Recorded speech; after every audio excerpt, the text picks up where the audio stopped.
ગુજરાતની ભાજપ સરકારે જાણે આદિવાસી શ્રમજીવી લોકો માટે તો કશું જ નથી કર્યું 30 વર્ષમાં, એવું સ્પષ્ટપણે લાગે.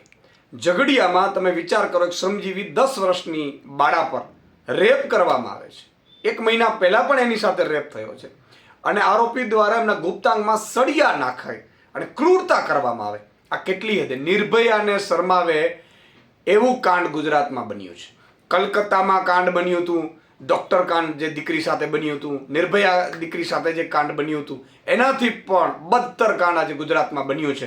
હર્ષ સંઘવીની પોલીસ માત્ર વિપક્ષ પાછળ લગાડવામાં આવે છે. એની પોલીસને સુરક્ષા વ્યવસ્થાનું કામ જ નથી કરવા દેવામાં આવતું. તો ભૂપેન્દ્રભાઈ અને હર્ષભાઈ આની જવાબદારી લે. આ દીકરી 10 વર્ષની દીકરી સાથે જે ક્રૂરતાભર્યું કંપી જવાય છે એવી ઘટના બની છે. હું એમ કહું છું, ખૂબ જ દુઃખદ છે.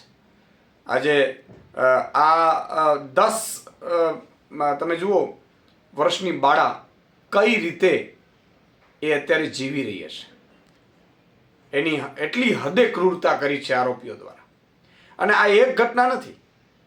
ગુજરાતમાં ભાજપના મોડલમાં દરરોજ હત્યાઓ, બળાત્કાર ને ગેંગરેપ થઈ રહ્યા છે અને મંત્રીઓ ફાંકા ફોજદારી કરી રહ્યા છે.